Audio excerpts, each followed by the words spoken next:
Entrevistada Kiki Ortega. Lugar: El Gato del Raval, Rambla del Raval, 0801, Barcelona.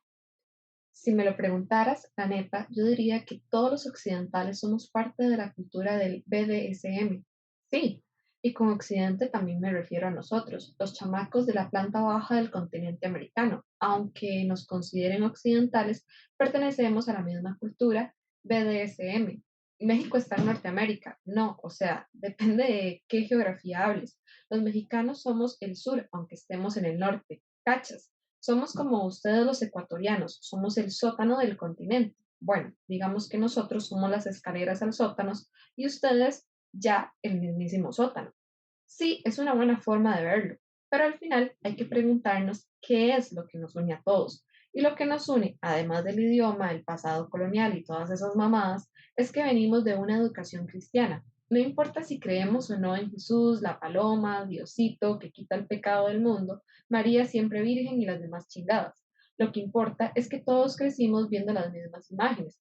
Jesús clavado en una cruz, con la mirada torcida hacia arriba, con la corona de espinas y la sangre corriéndole por la cara como un manantial, y que nos dijeron a toditos que eso era hermoso y misterioso, que eso, morir, sacrificarte, entregar tu cuerpo a lo más, a los más horribles tormentos por y para alguien era amor. Con eso nos chingaron desde el principio, pero cuando a uno lo chingan desde tan temprano, no se da cuenta de que lo han chingado. Uno cree que las cosas son así y que está bien.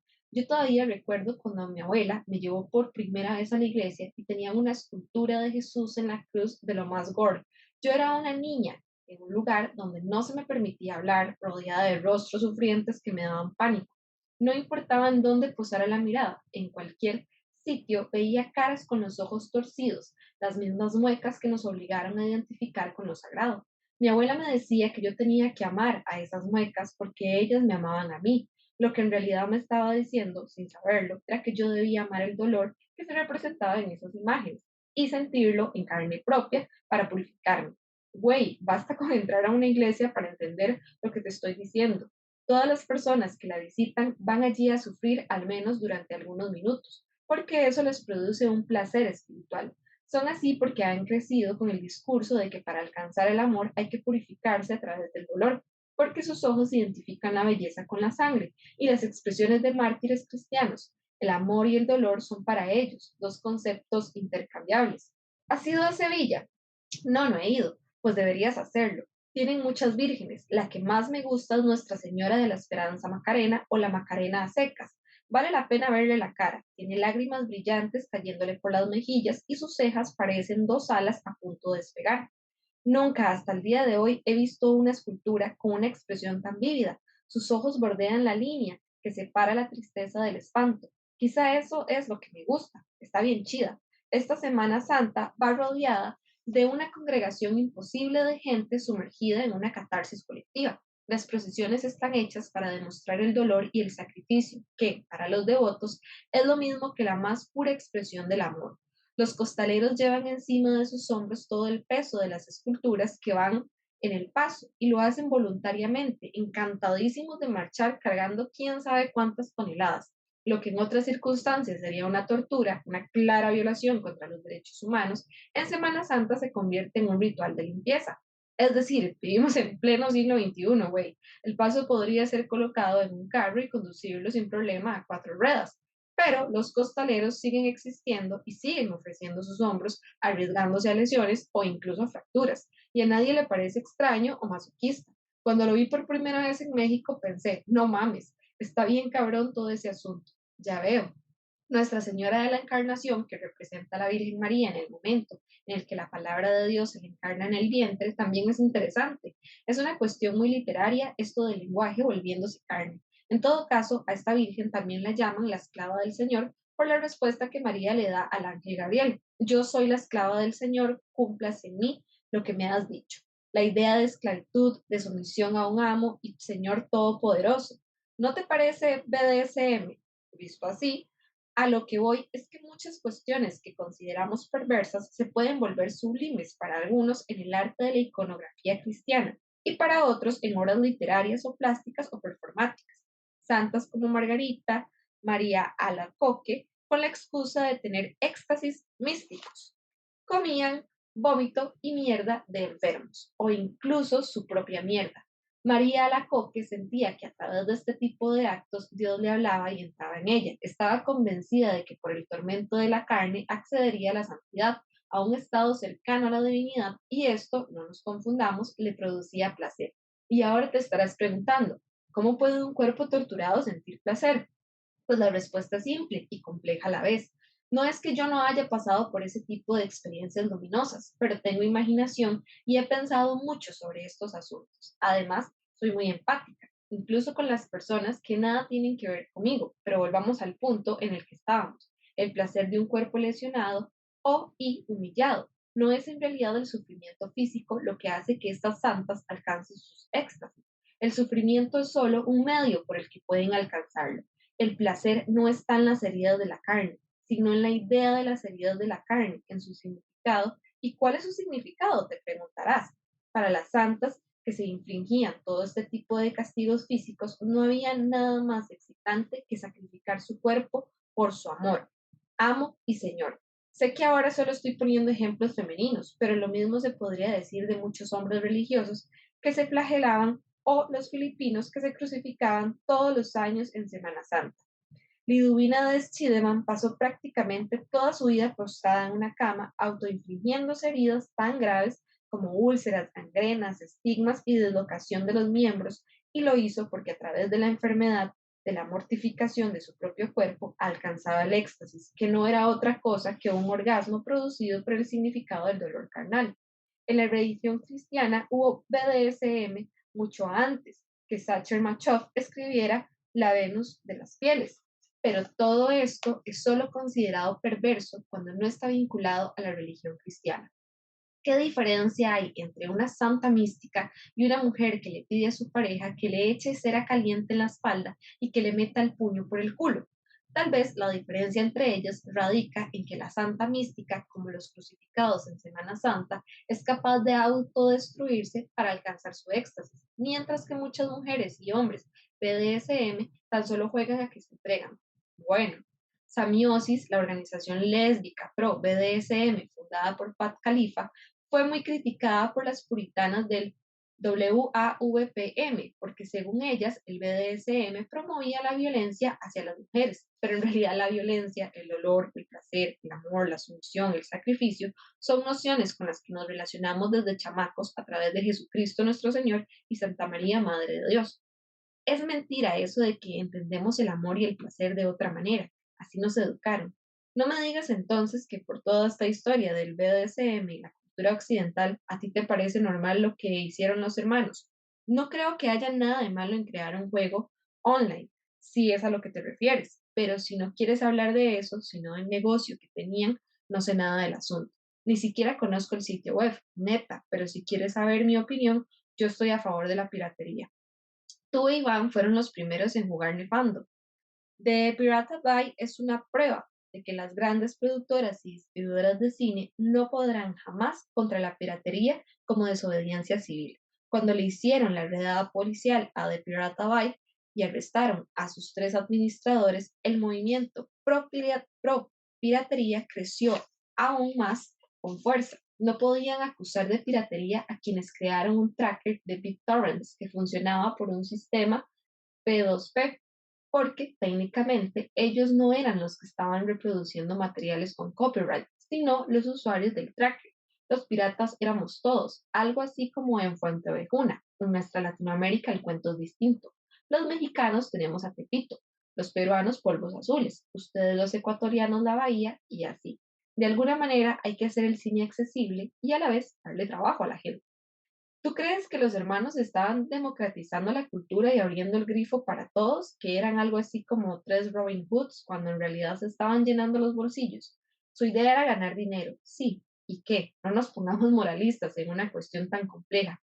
Los administradores de The Pirate Bay también ganan con lo que hacen, pero eso no es nada comparado con el varo que se hace en otras empresas exprimiendo a la gente. Mira, a mí lo que en realidad me interesa es saber más de Nefando. Estaría bien que me contaras algo de eso. ¿Por qué no buscas en los foros de gamers los testimonios de quienes lo han jugado? El juego se ha convertido en un hito, al menos para unos cuantos. Cualquier cosa que yo pueda decirte estará allí. Poco o nada se dice de Nefando en el Internet indexado. Pues clarines, todos los que jugaron Nefando navegan bien al fondo del océano carnal.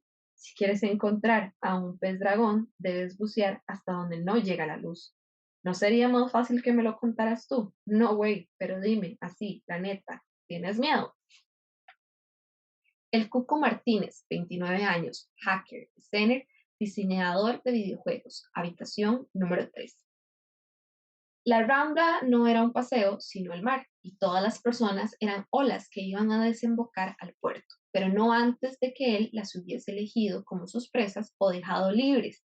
El flujo humano, sudoroso de volantes y banderas catalanas, postales de la Sagrada Familia, la Pedrera, Casa Batrillo y Paraguay, póster del Camp Nou, esculturas en miniatura de Castells, camisetas del dios Messi, estatuas humanas flotantes, retratistas de manos negras, caricaturistas caras, músicos y ladrones. El cuco se apoyó contra la luminaria al frente de la boquería y vio las ondulaciones de turistas con sombreros de explorador y manchas de crema de protección solar sobre las mejillas nalgas de bebé.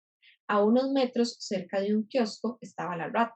Sus ojos seguían el flujo de gente con veloz minuosidad, hasta que de repente se pegó como una lapa a las espaldas de una pareja con mochilas.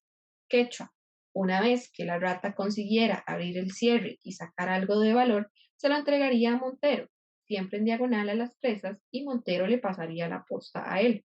Solo entonces el cuco abandonaría su puesto y se lanzaría a la boquería o a una de las calles aledañas de la Ramba para encontrarse con Javi o con Rubén, disfrazados de estudiantes con las mochilas llenas, y ese sería el fin del código fuente. La función era sencilla, numeral include estudio.h it main.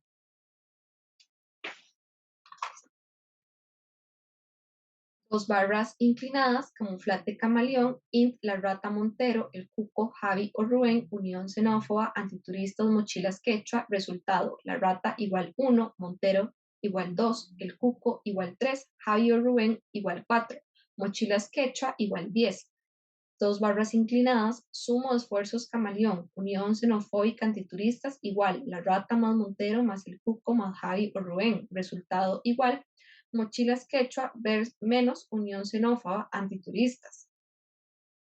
Print menos print porcentaje de menos porcentaje de igual porcentaje de mochilas quechua unión xenófoba antituristas. Resultado return 0. Pero se guardó las manos en los bolsillos cuando vio a la rata alejarse de la pareja color langosta y detenerse disimuladamente en el kiosco más cercano.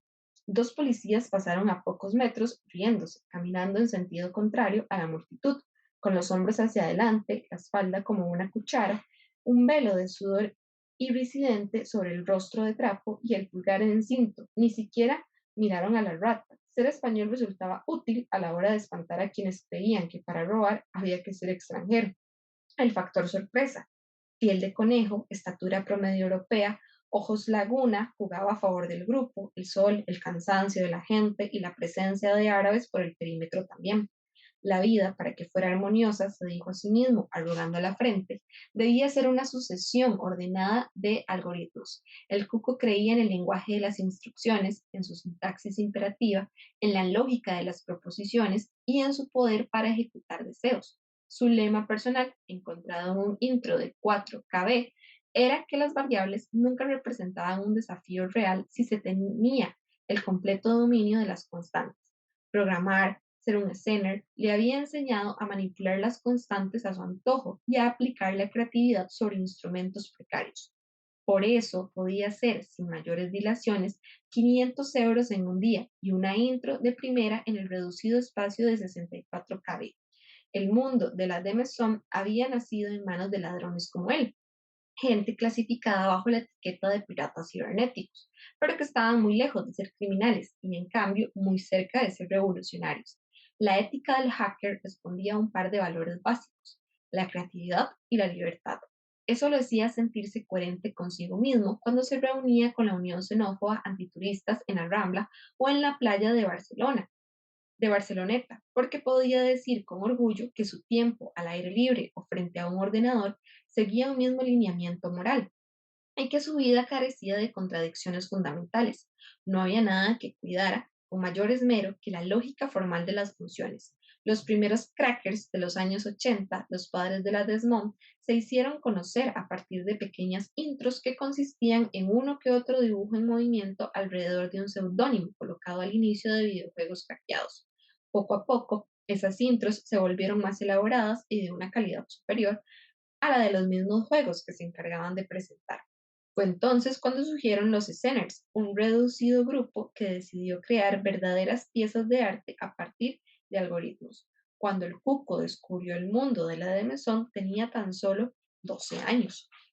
Su tío, un informático autodidacta, asistía a demo parties y en un par de ocasiones lo obligó a acompañarlo con la intención de mostrarle la naturaleza de su hobby. El cuco recordaba haber visto con tímido interés intros proyectadas por 5 grupos esceners. Por aquel tiempo no podía entender la complejidad del trabajo que había detrás de las imágenes y de la música almacenadas en un archivo ejecutable de peso pluma. Le parecía estar viendo videos musicales similares a los de Gorillaz, Daft Punk o, cuando los píxeles eran visibles, demos de juegos de PC como Dangerous Dave. Sin embargo, hubo algo místico en aquellas piezas que lo remeció por dentro. El misterio, la razón velada, era el sistema operativo que le permitía ver y escuchar las intros proyectadas, el lenguaje de las instrucciones, la escritura de códigos.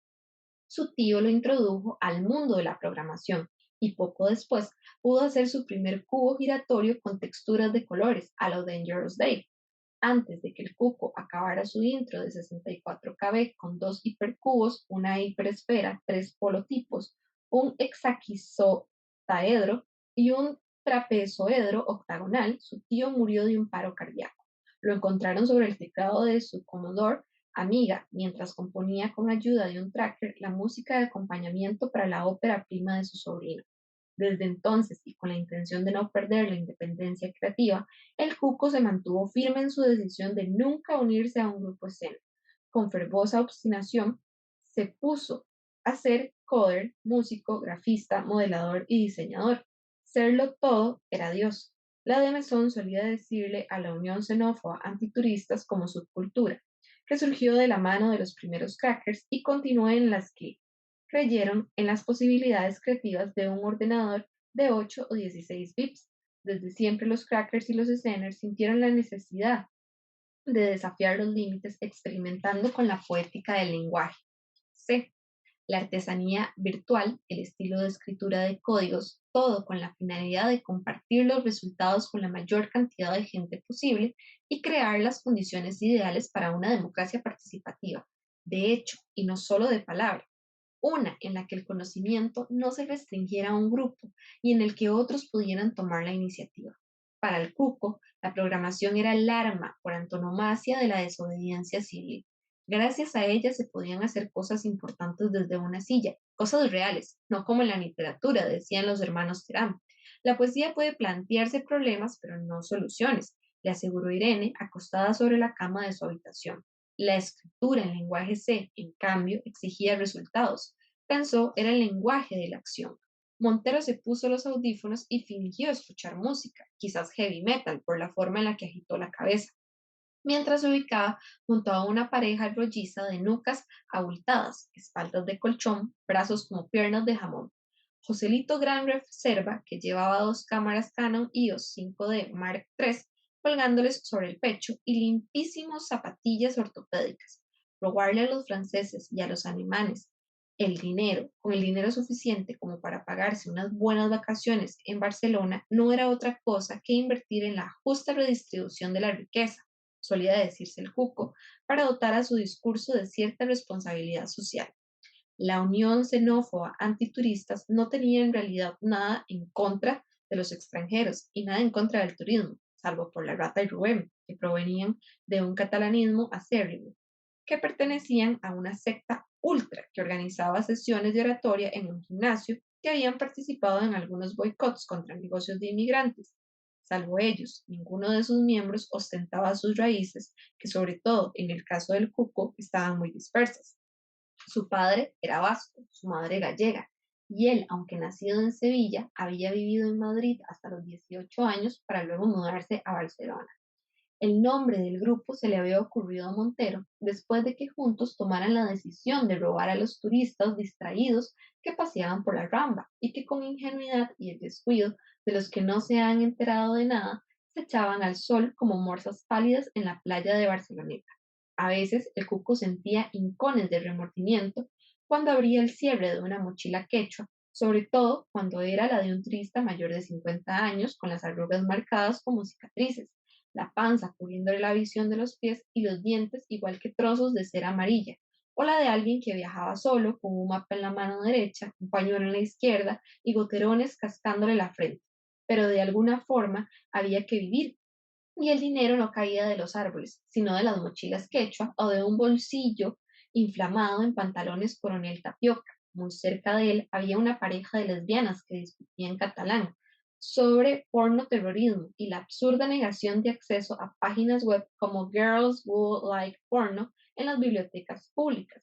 Valoraban la posibilidad de hacer un flash mob y masturbarse entre las estanterías de filosofía política, porque de ese modo, decía la chica, con un aro en forma de herradura colgándole de la nariz, expresarían manifiestamente su desacuerdo con la censura institucional y con la equivocada idea de que la pornografía no era un medio de conocimiento ni un instrumento para la subversión del imaginario heteronormativo que la subyugaba.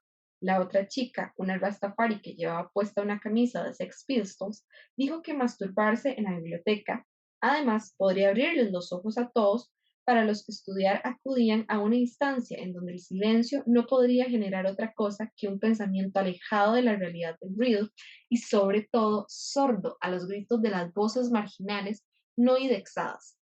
El cuco sonrió y pensó en su padre, a quien había visto una sola vez, cuando todavía no aprendía a memorizar los mapas en los rostros, y del que lo único que sabía era que había sido etarra y estaba condenado a 20 años de prisión en una cárcel dominicana por narcotráfico. Pensó en que era probable que su padre nunca hubiera puesto un pie dentro de una biblioteca pública, pero que debía de saber mucho más de su versión que aquellas muchachas que soñaban con masturbarse contra el lomo de un libro de Catherine McKinnon.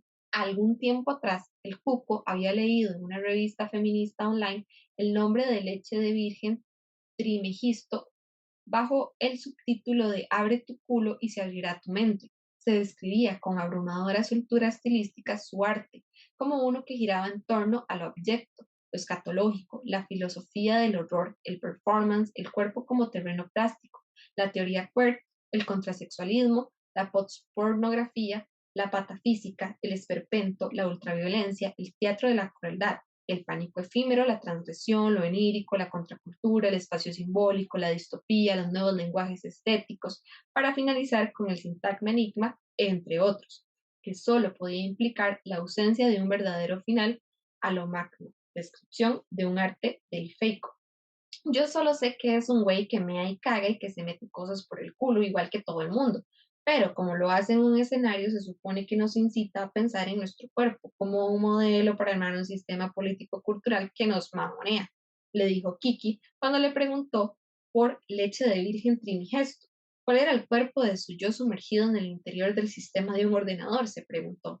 ¿En dónde terminaba su subjetividad y en dónde comenzaba la de los demás dentro de un espacio virtual?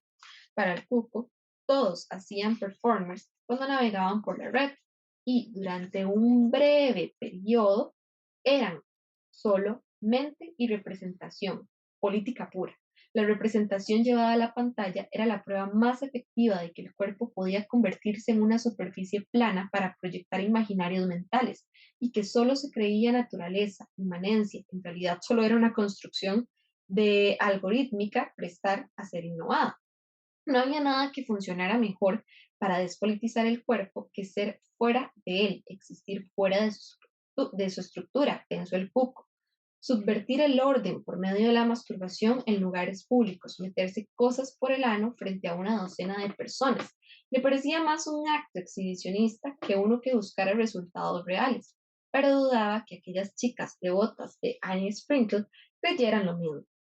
Exhibirse era lo contrario a censurarse, y ellas pertenecían a una generación que sostenía una peculiar ilusión libertaria que pregonaba su odio a las mordazas institucionales, mientras que por debajo de la mesa querían aplicar las suyas propias, unas que creían justas, necesarias y progresistas. A veces al cuco le parecía que solo era posible vivir en un mundo feliz, una distopía cíclica, en la que al fin y al cabo lo único que contara fuera la eficacia organizativa. Entonces se alegraba de no defender nada con tanto ahínco como para desear moldear el mundo de una manera estática, a modo de una casa de piedra. Se alegraba de ser él, de existir dividido en decenas de discursos que pugnaban por trepar uno encima del otro, y que ese movimiento de lucha fuera lo único por lo que realmente estuviese dispuesto a jugárselos.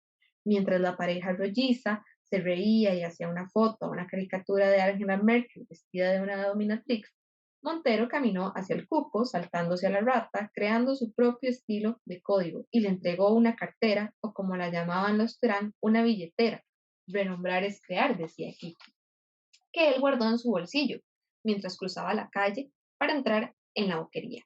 Al cuco le faltaban 100 euros para pagar la Commodore Amiga 500 que uno de sus amigos retirados de la Demoscen le había ofrecido 2 semanas atrás. Si tenía suerte, los conseguiría esa misma tarde, y entonces podría componer la música de sus intros, igual que lo hacía su tío que había sido como un padre para él, que tenía el corazón tan grande que le había explotado el pecho, que lo miraba desde alguna parte y que por esa mirada fantasmal el Cusco se había avergonzado de masturbarse a lo largo de toda su adolescencia.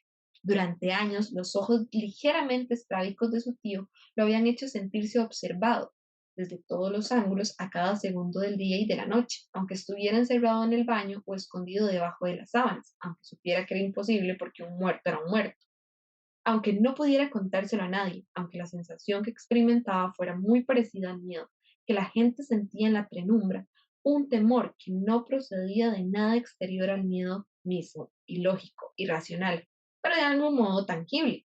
Para quien lo acunaba, aunque supiera toda la verdad, el origen de su problema, la vergüenza, no se iba, el saber no apagaba el miedo ni la mirada estrábica, porque el conocimiento a veces era igual que un espejismo, porque la imaginación era un dispositivo potencialmente macabro y desestabilizador, porque la sensación de ser observado no tenía que tener motivos para existir, pero existía y eso bastaba.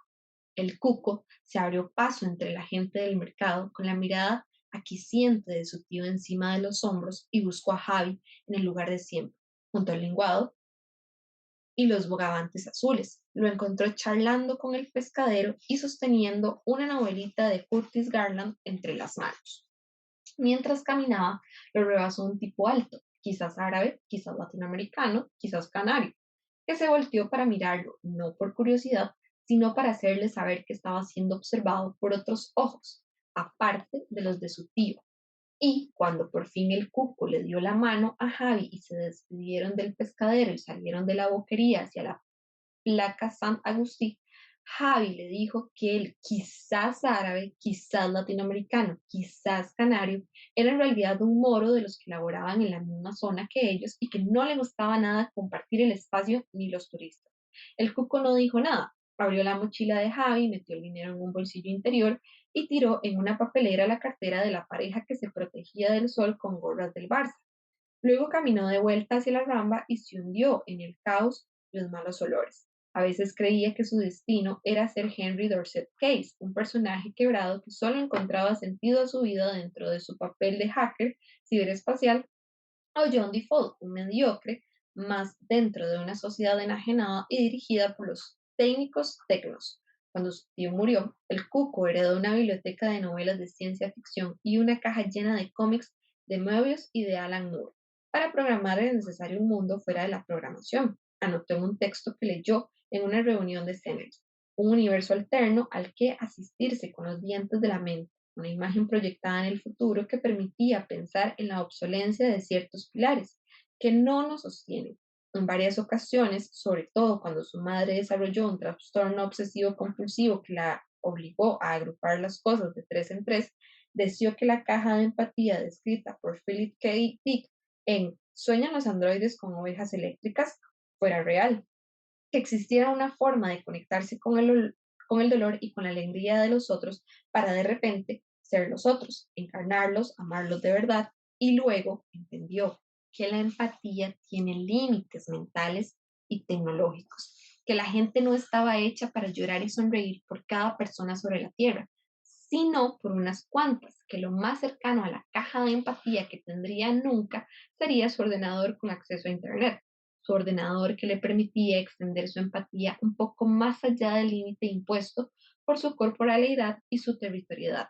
¿Cómo podría él sentir lo que sentía el hombre junto a la boca del metro que sostenía contra su regazo una Biblia maltratada por la lectura feroz, con 4 surcos en la frente que le caían a ambos lados de las cejas, que más bien parecía morirse de frío bajo el sol con la mirada perdida entre tantos turistas? ¿Cómo sentir el odio de la rata a los inmigrantes, pero sobre todo a los españoles que querían arrancarle el catalán de la lengua y del alma? Un odio visceral al que, sin embargo, daba tregua cuando se trataba de él, la única persona a la que accedía a hablarle en español. Al cuco le gustaba entender la frustración que experimentarían los franceses o alemanes a los que les robaba cuando se dieran cuenta, siempre tarde, de que alguien se había llevado su dinero. Ponerse en sus zapatos lo hacía saber que estaría bien, que el mal trago desaparecería después del susto, de la rabia y de las autorrecriminaciones, que volverían a ser felices en una ciudad extranjera y que probablemente volverían a robarles porque el dinero era un mal necesario y las formas de obtenerlo también. Se prometió acabar esa misma noche la demo inspirada en el planeta inventado por Isaac Asimov, Solaria, tierra de aislamiento y de individualismo extremo, en la que llevaba más de un mes trabajando. El cuco no entendía por qué grandes novelas del género de ciencia ficción relacionaban la idea de una distopía individualista con la existencia de una tecnología hiperdesarrollada. La tecnología, para él, era una herramienta que dotaba de humanidad a la gente, que la ayudaba a unirse y no a separarse. Esa unión se realizaba a través de medios, representaciones que a veces permitían desenmascarar jerarquías absurdas y modos de comunicación vetustos. A pesar de que sus proyecciones no siempre le parecían acertadas, la ciencia ficción era el único género literario que le interesaba, porque era visionario y porque demostraba tener un agudo entendimiento de los peligros de la configuración moral humana. A la literatura de ciencia ficción, según él, no le preocupaba la fantasía de un futuro de pesadillas, sino la realidad de un presente en el que se intuían contradicciones elementales en las normas de conducta y una ausencia de espacios para la reflexión ética. Pocos metros a su derecha se había formado un círculo de gente que miraba con sonrisas colgate. Como 2 turistas eran timados por 3 trileros parcas. La rata, Montero y seguramente otros fingían ver el espectáculo mientras introducían las manos en los bolsos abiertos de los espectadores. Junto al cuco pasó un hombre con bigote a lo H. G.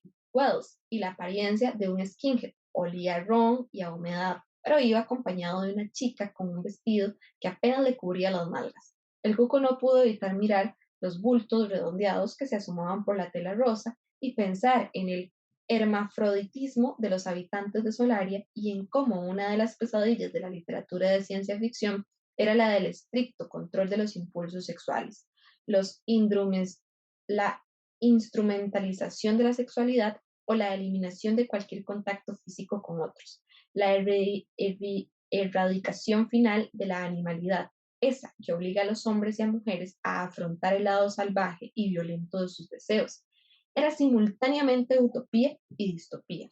El concepto de humanidad se basaba en la separación sistémica del género humano, de su naturaleza asoladora y, por lo tanto, de su eros, se dijo mientras intentaba mirar el sol. Pero humanidad, reflexionó para sí, era mucho más que eso. Era el intento de conciliar el conflicto interno entre hombre y bestia, entre intelecto e instinto, entre vida y muerte. Esto fue lo que pensó antes de que el moro de la boquería, junto a 2 moros de barba crecida, cruzaran frente a él con la mochila de Javi y Javi apareciera poco después con los ojos hundidos diciendo que lo habían amenazado con una navaja, que los querían fuera de su parcela, que la próxima vez los dejarían muertos o casi muertos, y que más les valía no volver a aparecerse. James H. Jeans había dicho, recordó el cuco en ese instante, que el universo se parecía cada vez menos a un gran pensamiento y cada vez más a una gran maquinaria. Y cuando la rata y Montero se les unieron y escucharon a Jai, llamaron a Rubén. Y la rata, con la piel ligeramente enrojecida, dijo que ya era hora de enseñarles a los moros de la cofradía del grandísimo puño cerrado a quienes eran los dueños de la parcela, quienes eran los que mandaban en territorio catalán. El cuco pensó que si el universo se parecía a una gran maquinaria, ésta se parecería a su vez a un HAL 9000 enloquecido o a un Wintermuth que amenazaba con cobrar independencia, pero que a nadie, ni siquiera a él, le importaba.